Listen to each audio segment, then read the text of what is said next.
All right, our offensive coordinator is actually a little crazy, and I love it. I'm starting to like this guy. Of course, it helps when you have put together 2 back-to-back offensive performances like we've seen these last 2 weeks. That helps. But then he's got this attitude, this edge, this whole thing. And every time he talks to the media, he can't help but like talk a little crap. And you're like, oh my gosh. So remember last week, going up against the Ravens, they said, hey man, they're tough up the middle. It's going to be tough. He's like, I don't care. We got good players. And you're like, oh. And this is the part of the press conference where you say, oh, they're great. They're really good. They're really well coached. And you gas them up and whatever, however you feel. But he's just like, nah, doesn't matter what they have. We have great players. They should be worried about us. Against the Ravens, he says that, goes out, does exactly what he was talking about, goes right down the middle of the field, punches them right in the mouth, and you're just like, okay. Now, Browns are coming up. Hey, tough defense, toughest defensive line. He says, don't care. They haven't seen a running game like ours yet. He said, I don't think they've seen a running game like ours. We have to be patient. We stick with it. That's the biggest thing. We got to do things that's manageable. He's like, anything that, and then our guys are going to be ready. We're going to be ready for anything. I don't care who it is. The most important thing is we got to do what we need to do. We knew what we needed to do. If we take care of ourselves, stop 95 and at least control him, can't let him wreck this game. Cannot. So again, is this the craziest thing anyone's ever said? No, but the whole point is the media does this. Every coach, every coordinator, hey, just say some cool things about the other team. We'll move on to the next question. Hey, the Browns are really good. What do you think? They're really tough defense. And you say, yes, they are. And instead, he's like, don't care. We're this, we're that. So this goes into what Amon-Ra St. Brown and David Montgomery said on Amon-Ra's podcast, where they talk, what's the difference between Ben Johnson? I mean, you guys have been asked this a million times, but they actually talked about what's the difference between Ben Johnson and Morton. And they talked about how when he's installing a play, he's really passionate. He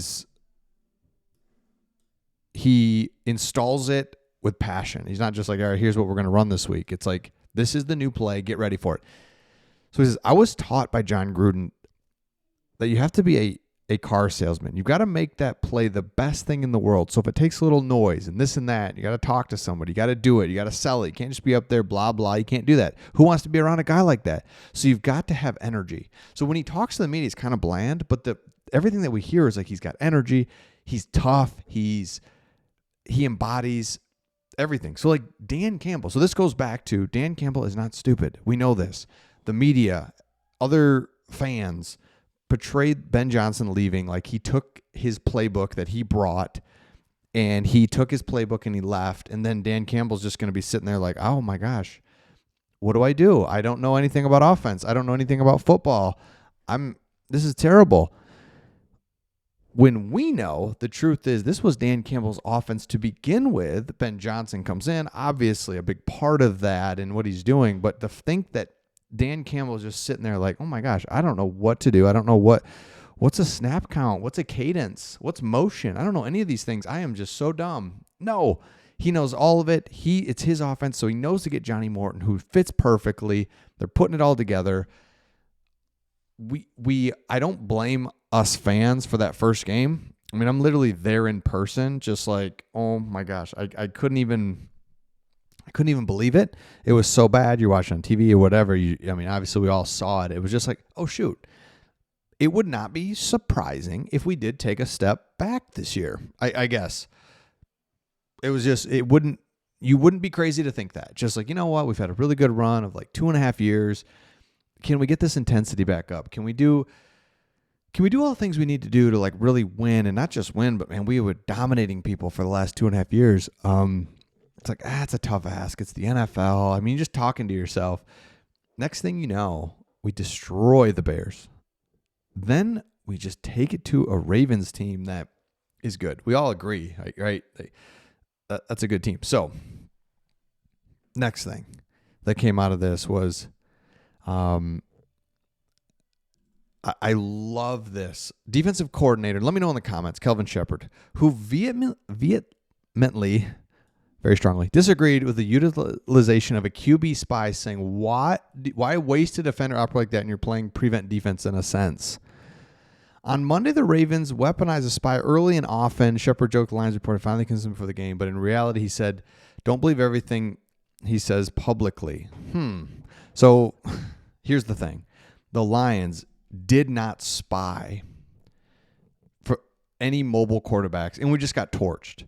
And what I saw was a hybrid spy, and that's exactly what we had against a mobile quarterback. I'm spying, but I'm not just going to stand here. I'm spying. I'm under control, but when I see my opportunity, I have to go take it and I have to tackle him. And it's a tough ask, but you saw it so many times. Wait. Somebody goes in. They may not even got him, but the guys come and peel back. Muhammad would then catch him from behind.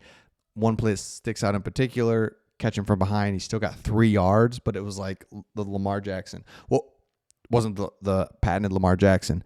What we did in the past in the Aaron Glenn was we're going to come after you. That does not work. All he has to do is beat one person and everybody's coming and he's just gone. And we just saw that time and time again, quarterbacks running free. That spy just adds this layer of you're not going to get that big play. And in fact, but we're also not just going to stand here and just be a nothing. We're waiting. We're going to wait. Okay. And now I got to go get him. I'm going to go get him. I see, like, let the offensive line mess around. They've left you alone because they think you're a spy, which you are. I'm going to block other people, and it gives you time.